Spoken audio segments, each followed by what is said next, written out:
चलिए आज कुछ कमर्शियल सेल की बात करते हैं।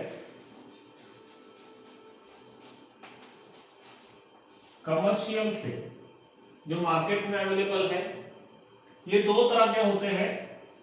एक होता है प्राइमरी सेल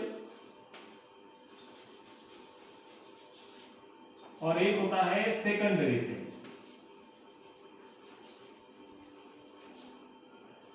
क्लियर? मार्केट में जो सेल अवेलेबल है वो दो तरह के होते हैं, प्राइमरी सेल और सेकेंडरी सेल। और दोनों भी सेल इलेक्ट्रोकेमिकल सेल है। इलेक्ट्रोकेमिकल सेल पता है आपको, जहां स्पॉन्टेनियस रिएक्शन काम करती है और इलेक्ट्रिसिटी जनरेट करती है। क्या होता है इलेक्ट्रोकेमिकल सेल में? Spontaneous reaction. स्पॉन्टेनियस रिएक्शन बोले तो जो रिएक्शन खुद होके चले, the reaction that take place their own. Clear?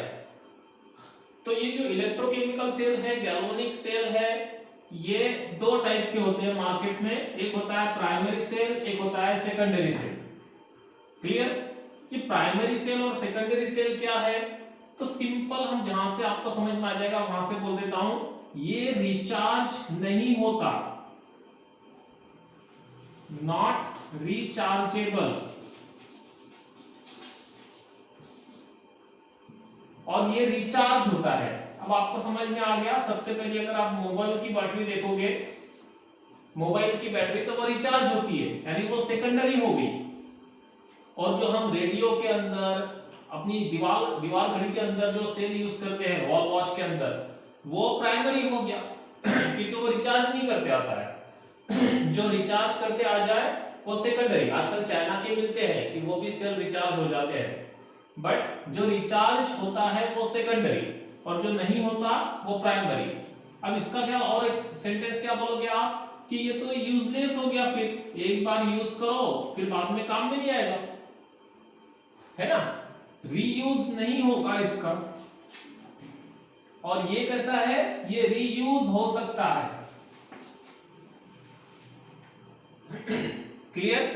दोनों बातें समझ में आ गई। यही प्राइमरी सेल की डेफिनेशन है और सेकेंडरी सेल की डेफिनेशन है कि जिस सेल को हम रिचार्ज कर सकते हैं वो सेकेंडरी और जिस सेल को नहीं कर सकते वो प्राइमरी। फर्क इतना है कि इसको रिचार्ज करने के लिए क्या है, जो सेल जितने वोल्टेज का है उससे ज्यादा उसको एक्सटर्नल सर्किट लगता है।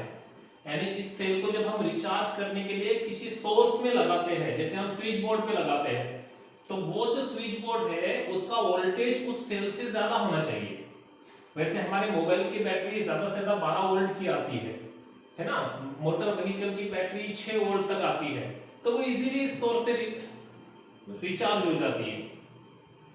तो ये चीज हम बाद में देखते हैं नेक्स्ट टाइम। आज हम एक्स्ट्रा स्टडी करेंगे प्राइमरी सेल का। इसका एग्जांपल होता है ड्राई सेल, जिसका डायग्राम मैं आपके लिए निकाल के रखा हूं, समझ में आएगा इसलिए पहले निकाला था मैंने। या फिर इसका एक मर्क्यूरी सेल है, मर्क्यूरी सेल। सेकेंडरी सेल का एग्जांपल कोई सी भी लीड बैटरी। और इसका और एक आधा एग्जांपल है निकेल और कैडमियम सेल। निकेल है, कैडमियम सेल, इन दोनों का कॉम्बिनेशन है। क्लियर?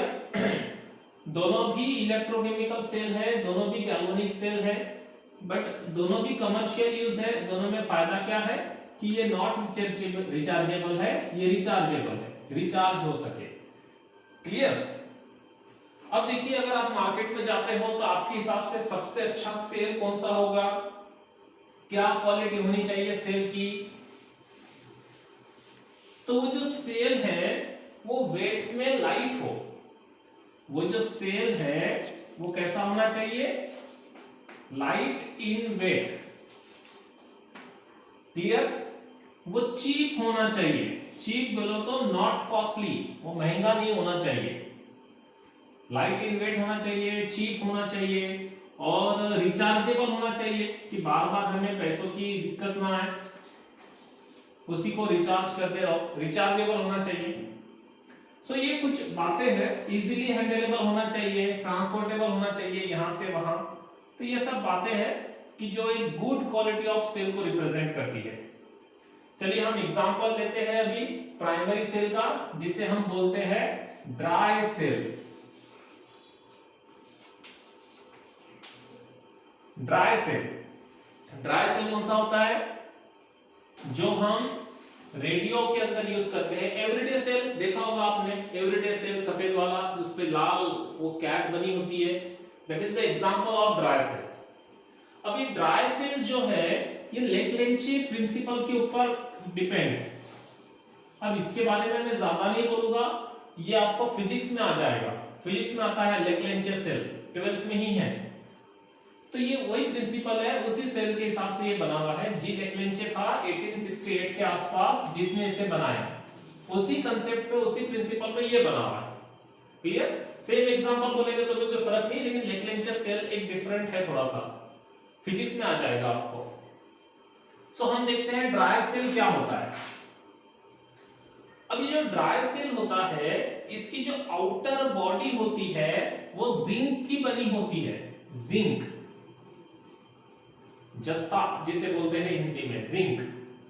क्लियर है ना? उसके ऊपर की कोटिंग पे मत जाइए आप, उसके ऊपर कागज का कोटिंग होता है, अगर आप उसको फाड़ोगे तो ऐसा सिल्वर कलर की उसके अंदर बॉडी दिखेगी सेल की, वो जिंक की होती है। और इस जिंक वेसल के अंदर सेंटर में कार्बन रॉड होता है, ये ग्राफाइट है। कार्बन जो है, कार्बन के 3 फॉर्म होते हैं, डायमंड, ग्राफाइट, फुलरिन। तो उसमें का ग्राफाइट इसे यूज करते हैं इलेक्ट्रोड के अंदर। कभी भी सेल के अंदर अगर रॉड है और वो कार्बन है तो दैट इज द ग्राफाइट। ये ऐसा क्यों? क्योंकि जो जिंक वेसल है, जिंक की जो बॉडी है वो एनोड बोल के काम करेगी, और ये जो कैथोड है, कार्बन है, वो कैथोड बोल के काम करेगा, प्लस। क्लियर? आपको पता है सेल हम ऐसे लगाते हैं, जो ऊपर का माउथ होता है उसका, उसके ऊपर दूसरा सेल रखते हैं, यानी सेल की जो नीचे की बॉडी है वो एनोड बोल के काम करेगी। जब आप सेल को सेल टच करते हो तभी तो बैटरी तैयार होगी, है ना? और इस कार्बन के आसपास ये जो है पूरा पेस्ट फिलअप किया जाता है। ये क्या होता है? It is a manganese oxide MnO2 plus carbon, coke. And then remaining part of vessel, वो जो बाकी का एरिया है वो फिलअप होता है अमोनियम क्लोराइड से। ये फिलअप होता है ammonium chloride plus zinc chloride. ये जो मिक्सचर है ये पानी के अंदर बनाते हैं, मॉइस्चर होता है वहां पे। अब ये मॉइस्चर इवापोरेट ना हो जाए, लॉस ना हो जाए, इसलिए इसका अपर एरिया ये वैक्स मटेरियल से सील करते हैं। ज्यादातर आपने उसके ऊपर ऐसा वो लाल वाला ढक्कन देखा होगा, रेड एरिया, है ना? वैक्स का सील होता है या अदर मटेरियल होगा जो इवापोरेशन को स्टॉप करेगा, ये जो मॉइस्चर है इसे बाहर नहीं जाने देगा। तो ये होता है सेल, इसका कंस्ट्रक्शन जिसे बोलते हैं। तो आप भी इसे ऐसे ही याद करना कि जिंक वेसल होता है, देन बीच में सेंटर कार्बन ग्राफाइट होता है, आसपास MnO2C होता है, और बाकी मटेरियल में NH4Cl ZnCl2 होता है। तो इजीली याद रह जाएगा। ये ड्राई सेल है जो हम बैटरी में, टॉर्च में यूज करते हैं। क्लियर? रेडियो के अंदर यूज करते हैं, या आसानी से बोल दूं एवरीडे सेल आपने देखा होगा सफेद, वो कैट वाला फोटो है उस पे, दैट्स एग्जांपल। नाउ ये फंक्शन कैसे करता है, वर्क कैसे करता है? तो क्या है, अभी तो एनोड है, हमने बहुत बार देखा कि एनोड पे ऑक्सीडेशन होता है। ऑक्सीडेशन का मीनिंग है लॉस ऑफ इलेक्ट्रॉन। तो ये जो जिंक है बेटा, ये अपने इलेक्ट्रॉन लॉस कर देगा। जिंक की टेंडेंसी 2 इलेक्ट्रॉन की है, तो 2 इलेक्ट्रॉन लॉस करेगा, और जिंक जो है वो डाई पॉजिटिव हो जाएगा। लेकिन कैथोड के ऊपर बड़ी कॉम्प्लेक्स रिएक्शन होती है। क्या होता है कि जो अमोनियम क्लोराइड है, इसके अंदर जो अमोनियम आयंस है, now we are going to study the cathodic reaction. Cathode पे क्या होता है, ये जो अमोनिया है, अमोनियम आयन, NH4 अमोनियम बोलते हैं बेटा, ये क्या करता है, ये वाली इलेक्ट्रॉन ले लेता है, और सेम टाइम MnO2 ये भी अफेक्टेड होता है। अभी जो है अमोनिया, क्लियर, ये क्या करेगा, सॉरी, अब ये जो है अमोनियम आयन, ये क्या करेगा, अमोनिया तैयार कर देगा एक।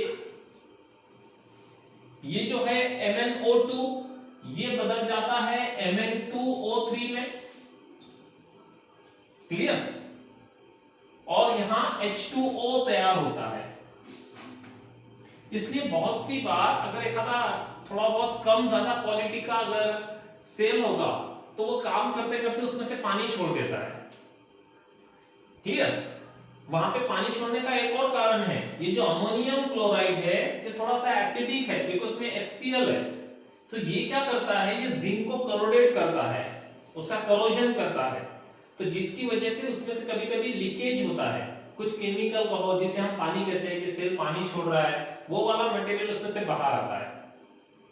इसलिए आजकल NH4Cl की जगह KOH यूज करते हैं। एक्चुअली KOH पोटेशियम हाइड्रोक्साइड थोड़ा महंगा हो जाता है, लेकिन जो बेटर सेल है, जो क्वालिटी दिखाते हैं, उसमें NH4Cl की जगह ज्यादातर KOH होता है, क्लियर।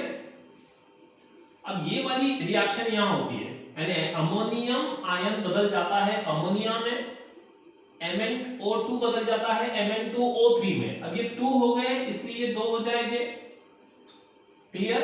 ये 2 2 है, ये +1 है इसलिए ये भी 2 हो जाएंगे। अब ये 2 है इसलिए ये भी 2 हो जाएंगे, ओके। H2 तो 2 हो गए ऑलरेडी,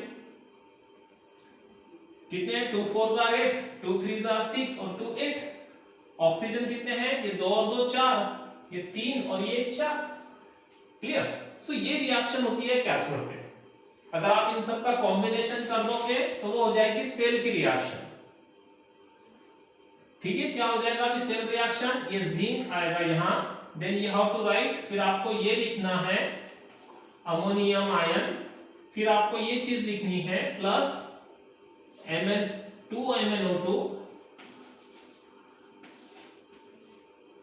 2 इलेक्ट्रॉन कैंसिल हो जाएंगे, देन एरो, ये Zn di positive, then plus 2 ammonia, then plus MnO2, Mn2O3, then plus H2। तो ये होती है सेल रिएक्शन, सेल रिएक्शन या नेट रिएक्शन भी कहते हैं, मैंने लास्ट वीडियो में कहा था आपसे, क्लियर। तो ये होता है सेल का कंस्ट्रक्शन और ये होता है सेल का वर्किंग, ओके। अभी यहां तक कोई दिक्कत, ये एनोड पे रिएक्शन होती है, जिंक एनोड बोलकर काम करता है, और सेंटर में जो कार्बन ग्राफाइट है वो कैथोड बोल के काम करेगा। एनोड पे तो सिंपल रिएक्शन होती है, लॉस ऑफ इलेक्ट्रॉन, लेकिन कैथोड पे थोड़ी कॉम्प्लेक्स रिएक्शन होती है। यहां एक और बात अच्छी है समझाने के लिए, ये अगर आपको समझ में आ गया हो तो ठीक है, आप इसे नोट कर लेना। अगर मैं जल्दी मिटाऊंगा तो आप उसको पॉज कर लेना और फिर नोट कर लेना। ड्राई सेल का अगर क्वेश्चन आता है तो एक तो कंस्ट्रक्शन आएगा या वर्किंग आएगा, या लिखा आता है एनोडिक कैथोडिक रिएक्शन लिखिए, तो ये वाली रिएक्शन लिखनी है। अब इसमें समझने वाली बात कौन सी थी कि ये जो जिंक डाई पॉजिटिव आयन तैयार होता है इसका क्या होगा। सो ये जो इसमें अमोनिया तैयार होते हैं बेटा, प्रोडक्ट में अमोनिया तैयार होते हैं, ये इसके साथ कॉम्प्लेक्स तैयार करते हैं, और इनका कॉम्प्लेक्स होता है, मैं यहां लिखता हूं कॉम्प्लेक्स, आपको पता है कोऑर्डिनेशन कंपाउंड जिंक, इसकी वैलेंसी हो जाती है 4 and it's a di positive. अब ये प्लस है, इसका मतलब वो जो Cl है यहाँ के Cl वो इसके आसपास आ जाएंगे कॉम्प्लेक्स में। अब ये 4 है इसलिए ये 4 लग जाएंगे, क्लियर। और ऐसा क्यों होता है, क्योंकि इसके आयंस कम हो जाएंगे, क्लियर। जिंक आयंस जो है वो कम हो जाएंगे, और ये जो अमोनिया तैयार हो रहा है ये खराब ना कर दे, इसलिए ये अमोनिया भी इस कॉम्प्लेक्स में इन्वॉल्व हो जाएगा। तो ऐसी ये रिएक्शन है, ओके, समझा अभी। चलिए कल हम सेकेंडरी सेल का एग्जांपल देखेंगे लीड बैटरी का, ओके। चलो बाय।